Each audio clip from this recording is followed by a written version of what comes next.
Welcome. In this video, we're going to do an unboxing and component overview of DUNE Imperium, published by Dire Wolf Games. So down at the table, already taken the shrink wrap off of this game.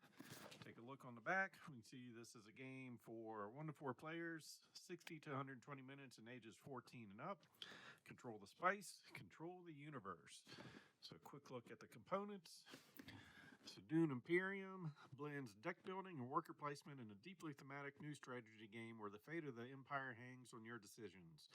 Will you seek political allies or rely upon military might, economic strength, or subtle intrigues, a council seat, or a sharpened blade? The cards are dealt, the choice is yours, the Imperium awaits. So let's go ahead and take a look inside here. So we've got our nice thin and big square rule book. So 15 pages, and as we can see, we've got an icon guide on the back and additional terms. Go ahead and open this up. So explaining our map, our game components, going over setup, pretty detailed, looks like. Game overview. The round structure, so we've got 5 rounds: start, player turns, combat, makers, and recall.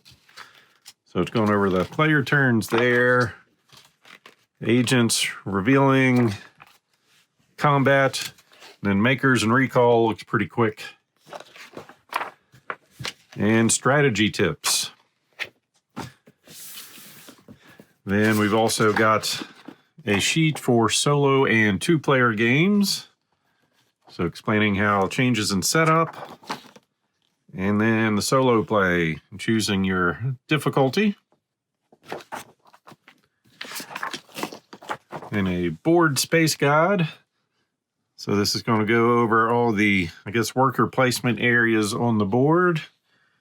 Nice quick explanation in case the iconography doesn't make sense.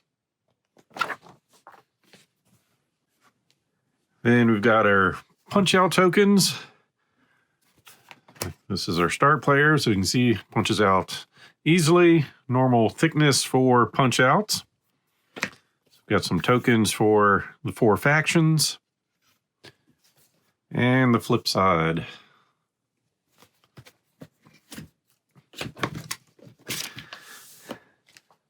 See if I can make some room for the game board.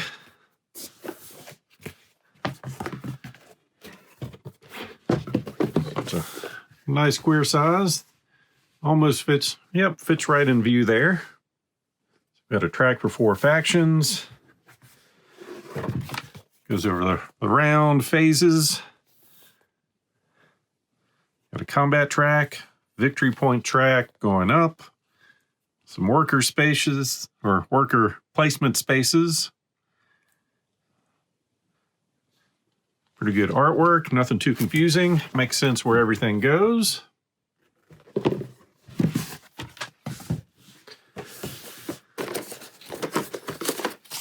Get this out of the way. Then inside of here, got a bunch of tokens and bags.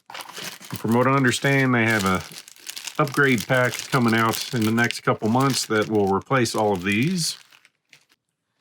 We've got our spice tokens in 1s and 5s. Each faction has 2 disc tokens. These are nice wooden feel to them. So 1 score marker and a counselor token.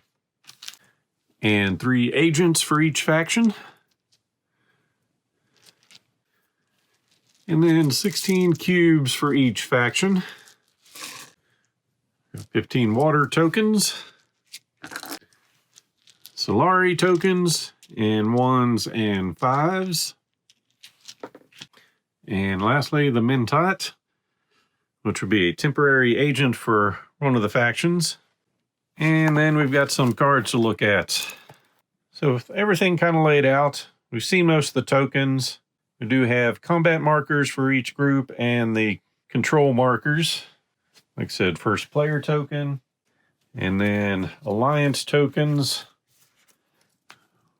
which are placed on the corresponding location till someone takes control of it. There are 8 leader cards, and they do have difficulty shown on top, so they do recommend starting with the one with the 1 dot, and they'll get progressively harder to play with the more of those symbols. So you can see we've got Duke,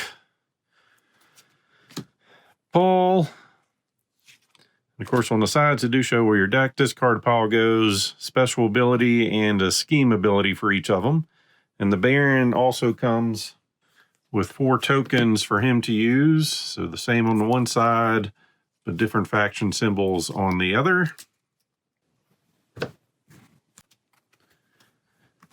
So the rest of the Baron, the Beast, Earl, the Countess, the Count, and Helena. And each player will get to choose one of those.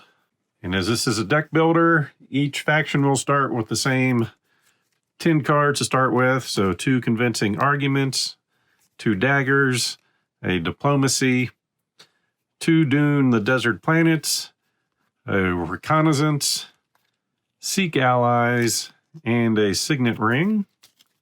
So there's 4 sets of those starter cards.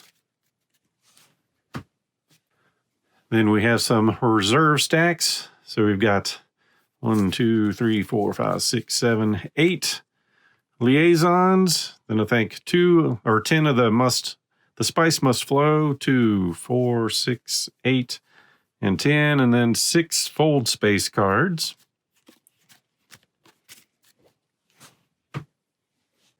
And then the remaining stack of cards for building our decks.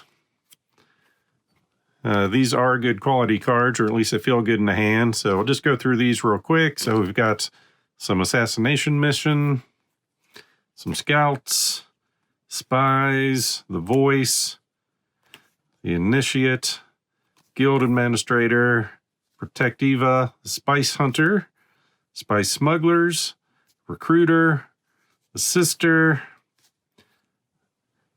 the Chris knife, death commandos, gene manipulation, guild bankers, shifting allegiances, Reverend Mother, space travel, Chani, Idaho, a firm grip, Freeman Camp, test of humanity, guild ambassador, a gun thopter, other memory, power play, smuggler's chopper or thopter, carry-all, opulence, is Peter de Vries, Reverend Mother, Legion, Stilgar, and a whole bunch of other people's names that I'll probably mess up.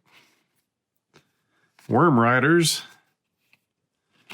All right, so that's the remaining stack of the cards.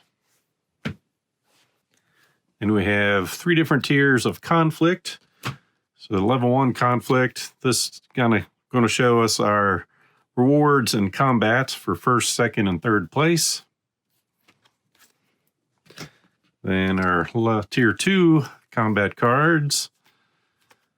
So different resources you can get for winning. And tier 3. Of course, victory points are going to be the most useful. Then we've got a stack of intrigue cards. Some dealing with combat. Got some plot twists. Several of those.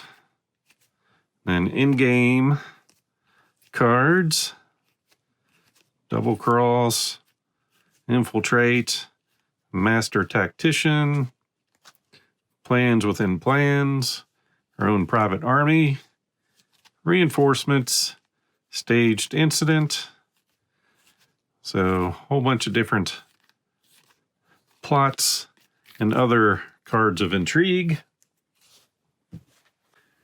Then lastly, the house cards. And these are going to be used in solo and 2-player games. Looks like they're marked for which version you'll use these in. So they'll be playing the AI for the game. Harvest some spice. Rally the troops. Get some wealth. Selective breeding. And hardy warriors and steel suits. That is everything in the Dune Imperium card game. As always, hope you enjoyed this unboxing. So please click on the like button below and be sure to subscribe. Thanks for watching.